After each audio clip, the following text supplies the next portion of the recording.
আমি এখন আপনাদের মাঝে মাঝে কিছু কিছু সত্যিকারের গল্প আমি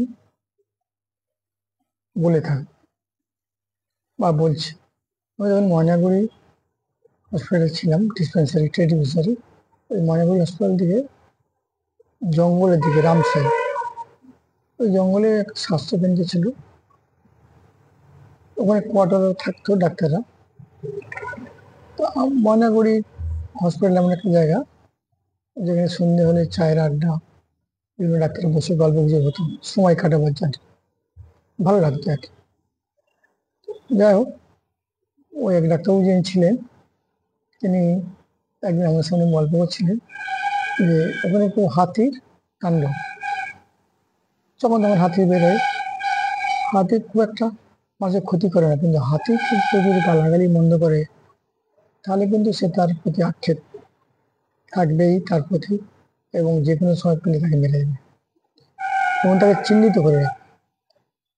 যেমন একটা ঘটনা বলছি, যে ডাক্তার কোয়ার্টারে থাকতেন, এই কোয়ার্টারে উনি রান্না বান্না করলে সন্ধ্যেবেলা ওই জানলা দিয়ে যা কিছু ফেলতো, হাতি এসে খেত আবার চলে যেত।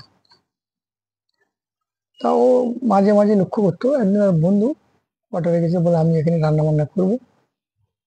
তখন রাত্রি হয়ে গেছে, রান্না করছে। তারপরে ও ঘরের মধ্যে ঢুকে জানলা খোলা আছে, দেখছে যে ওর পেছনে জানলা দিয়ে কেউ তার জামাটা টানছে। ও তখন তাকিয়ে দেখে যে হাতি সুর দিয়ে তার জামাটা ধরে টানছে। ও সঙ্গে সঙ্গে কোনো রকমে হাতির সুরটাকে সরিয়ে দিয়ে চলে এসে বন্ধুকে বলে, হাতি কে রে? বলে সব লাইট অফ করে দেয়। তো লাইট অফ করে দিল। তারপর হাতি যে সমস্ত খাবার খেয়ে চলে গেল।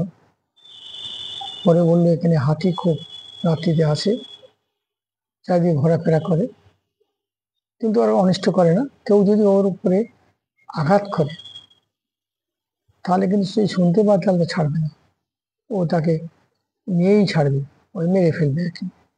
এই ধরনের গল্প আমি শুনেছিলাম এবং বলেছিল সত্যি একটা মানে খুব মানে একটা টেন্স গল্প। আমি যখন শুনছি যা বলছি যখন, তখন আমার সাথে কি দুঃসাহস খুব মনে ওই রাত্রি থাকা।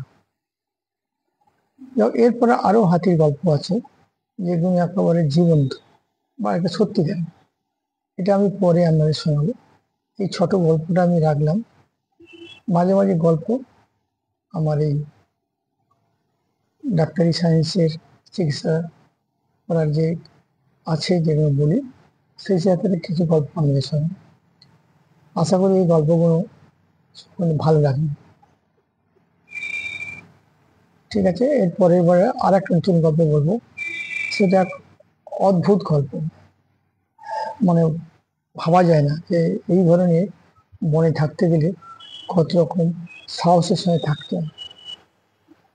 Thank you.